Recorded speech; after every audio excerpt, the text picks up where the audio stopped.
Hello and welcome to Kev's Shed once again. Here I've got a log that I've brought over to my shed, and I want to turn it down to make it into a plinth.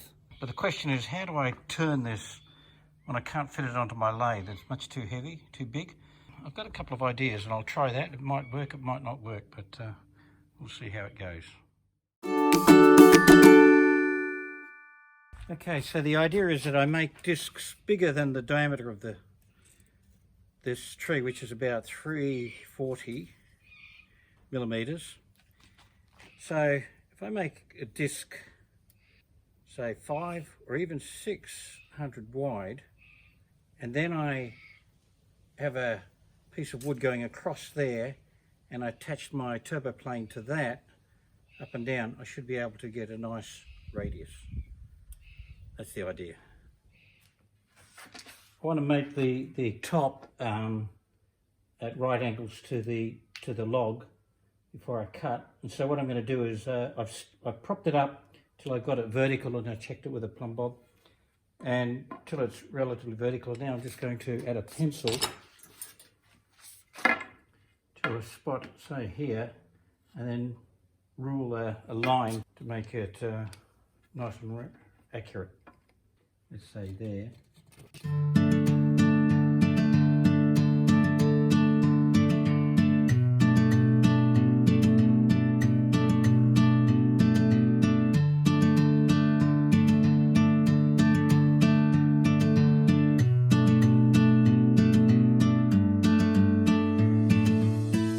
I know it's getting a bit crazy, but this is what I've done. All right, so here I have the bracket that I made up for the leveling jig that you may have seen in a previous video. It's just made up out of some box steel, a couple of wing nuts, and on my jig for leveling flat wood, I just raise this up and down in the frame that I made, but I'm going to use it this time. I'm just going to connect it to a board like so. I've got it wedged onto this piece of wood, and what I'm going to do now is I probably didn't allow enough room with these discs. They're 600 wide. I figured I had enough room to fit this, but I didn't really look at the distance on this, but it just fits at the lowest point. So I'm just going to clamp that onto this board, in the middle of this board, so I can move from side to side, resting on these discs that I've got at either end. So now I'm just going to put a clamp here, and that'll be it. And I'll see if it works. So just tighten that up here. So the idea is that you tighten it to the lowest position that you're going to be in, which just happens to fit. And now I'll machine it down.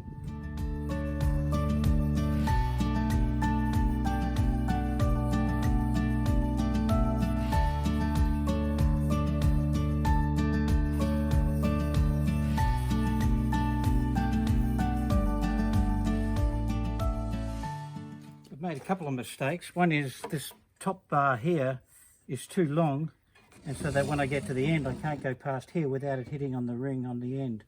So that needs to be shorter. I might have to cut that down, but otherwise it seems to be working. The other thing is too, I noticed it depends a little bit on your angle, so you can make fine adjustments just by changing your angle. But generally, if you try to keep this bar parallel with the axis, it stays pretty good. But of course, if I drop one side down, then it can go lower. So it's not perfect, but it's certainly doing a pretty good job. Now to rotate the log somewhat. That could be a trick.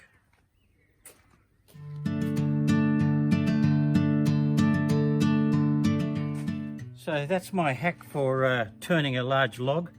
It does have its limitations. Obviously, a bigger log would be even harder for me to manipulate, so I might have to try and think of a new way to doing that. I suppose if I had something where I could rotate the log, that I could get it on, then I could do a much larger log. So I'll have to have a little think about that. But in the meantime, I'll just keep going, and I'll bring this down to a nice bit of a cylinder. I was going to shape it, but I'm just thinking that when you overlay something like this log with a nice straight cylindrical shape, you're going to get lots of really interesting grain come out here. So I might even just keep going with that and see what it looks like.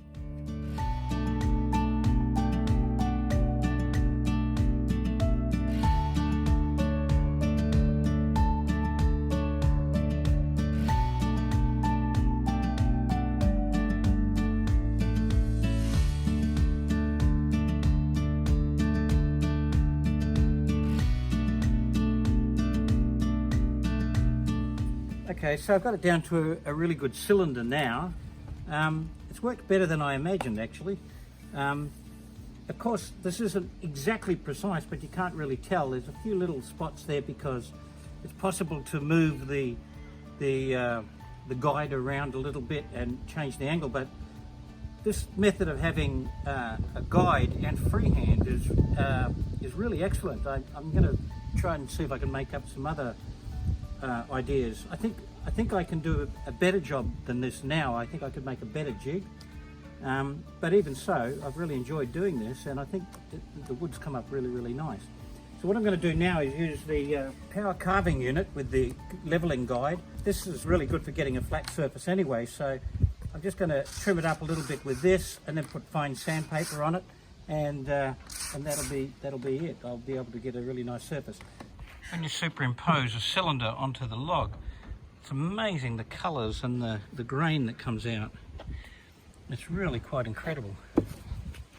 Some beautiful features. That's perfectly smooth. It looks like it's not, but it is. Beautifully. Amazing. And beautiful straight edge.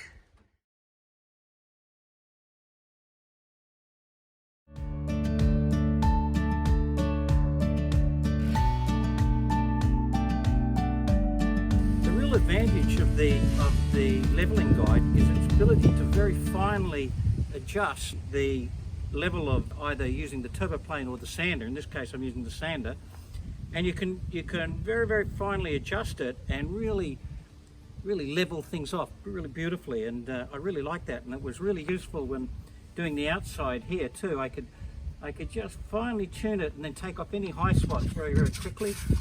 It allows you to do very aggressive sanding, but without the danger of it digging in anywhere, because it's always riding on this outside rim. So I find it really useful just for that guiding aspect. Okay, here's the finished column. The project isn't finished because, as I said, I'm going to put legs on it and use it as an end to an outside bar. But it is the end of the hack, showing how I can turn using the turbo plane. And it's a really nice cylinder. It's very smooth and very round. So that's my wood turning hack.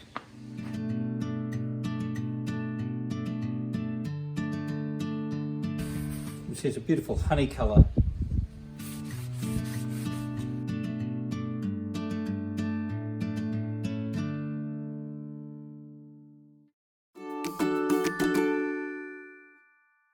Right, this hack involves the turbo plane and the leveling guide and the power unit, and it's already turned out to be my favourite hack because it's so simple. So I'll just show you here what I've done. I've got two pieces of wood which I've cut out with a V, like so, and a notch, so that I can place them on this piece of ply. It can be any board. And the idea there is that I can vary the spacing between them. Now this came about because I was developing a jig for turning longer pieces of wood that I couldn't fit onto my lathe. I suddenly realized that the leveling guide might be very, very useful. And to give you an example of what I'm talking about, here is a very irregular shaped piece of wood. As you can see here, it's been split and there's knots on it, etc. And what I found is with the leveling guide, just by placing it into these V's, I can set the depth of the leveling guide and then rotate it like so. But because it rides on either side of the guide, it just evens out all of the bumps and edges. So you see here, if I was to cut here, it'll just plane that off. And at this end here, you can see I've already done it a fair bit here, and you can see how nice and smooth it's becoming, and it actually evens out all of the formation.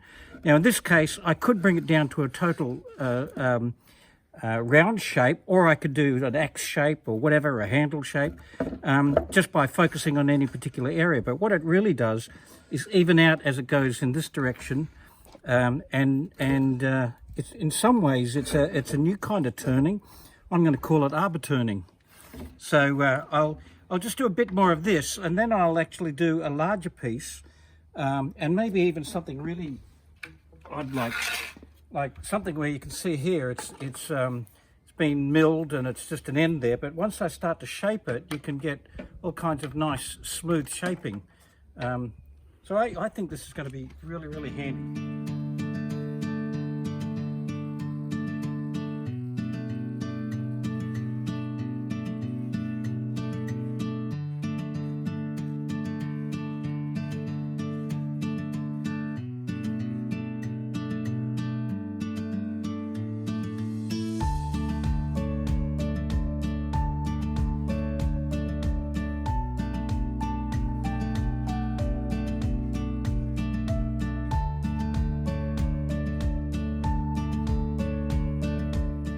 Now you may notice that it's not cutting very much on the inside, but on the outside it will, so it starts to straighten out this piece of wood.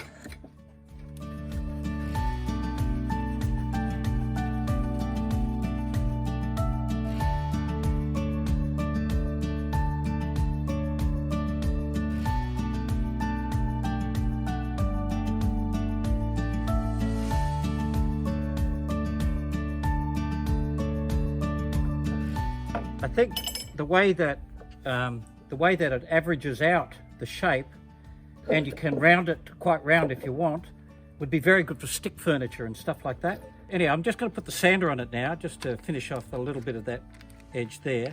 So you can see it can be used with the sander as well as the, I don't know whether you noticed that it's only taking off the high part, and that's what averages it out. So let's try that. So that's on a split piece of wood, but it'd be great for doing axe handles or something like that. So I'm going to now do a much larger piece that's already fairly round, but unusual shape in length. What I really like is the idea that I can make it nice and round and machined looking, and even out those bumps.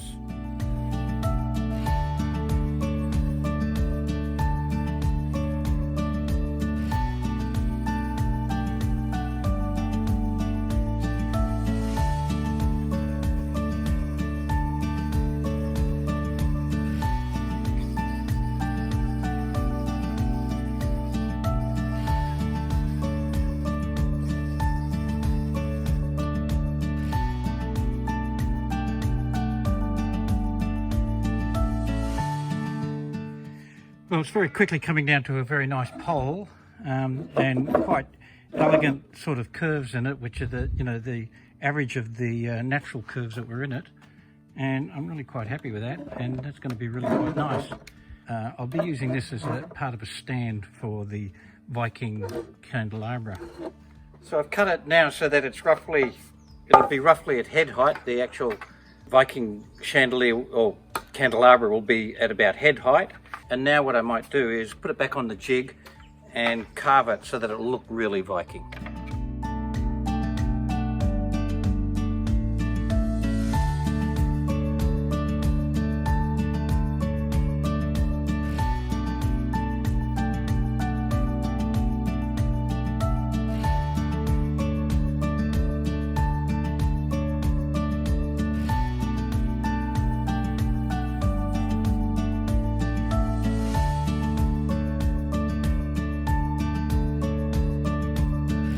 What do you think, Chris? It's going to be nice when that's all oiled. Yeah, no, that looks good. It should be awesome.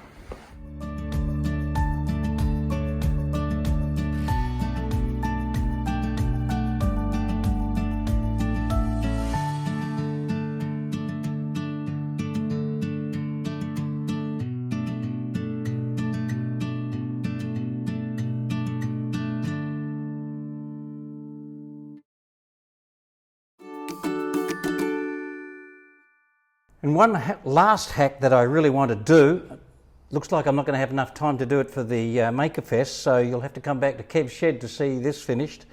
But I'm going to do a hack to turn this lovely lump of she oak into a fully turned bowl, quite a thin bowl.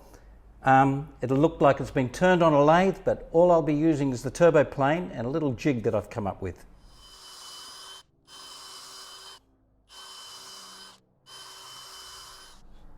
So this is going to be my hack for turning a large bowl. So what I'm doing here is I've got a central shaft which I'm putting on now, and I've made a little bracket so that this can be screwed on, but with hindsight I realised I could just use a shaft and just drill a hole and just drop it straight in, and that becomes a reference point.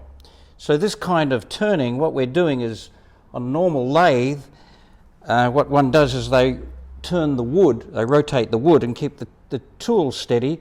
But in this case, what we do is we will turn the tool, keeping the wood steady.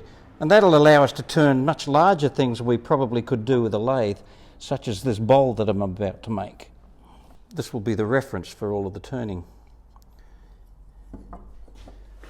And that looks pretty good that way. And not too bad that way. Okay, so this is the hack that I've come up with to turn a large bowl. But essentially it's just a block of wood with a hole in it that matches this piece of steel. This steel shaft, I've made a little bracket here to screw it on, but it's not necessary. You can just simply drill a hole and drop a shaft into that hole if you want, being careful to not go all the way through if you don't want the hole through the bowl. Okay, but in this case I've got it just screwed on like that. So this is a block of wood. I've screwed on a piece of MDF which is quite thick and quite rigid, and if I loosen that off I can adjust the height. All right, and then this just threads on, and because this is a very flat bowl with a curved edge, or it's going to be, so I'm going to use the turbo plane fitted to an angle grinder and attached to this bracket, and this bracket simply rides on the guide and rotates around. So obviously I'm going to use a stop position here. The blade will be in a certain position, and then I'll be able to go around and it will plane or machine away the wood in a perfect circle, and I'll be able to move it in and level it all the way into about here. Then what's left in the very middle I'll take away by hand. So that'll allow me to turn a perfect bowl, and the other side will be done very similarly. With this, I'm just using a straight template for this, but if it was a much taller piece of wood I could use a curved template like this, and the turbo plane would then follow around here and do whatever profile that I've worked out to go on it.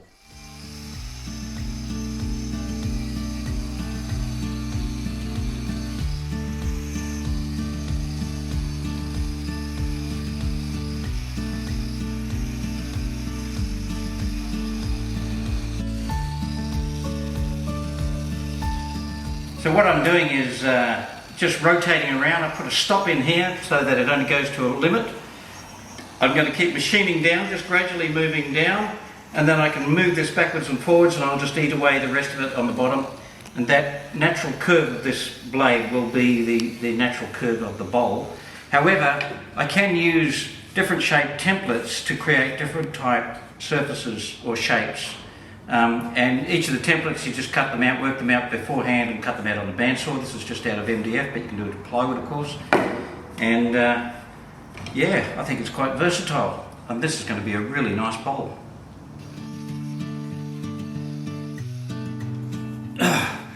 Well, it looks like I won't have this finished in time for the MakerFest, but if you want to tune to Kev's shed later on, I'll show you the finished bowl that I've done using this hack, which I think is turning out to be really good.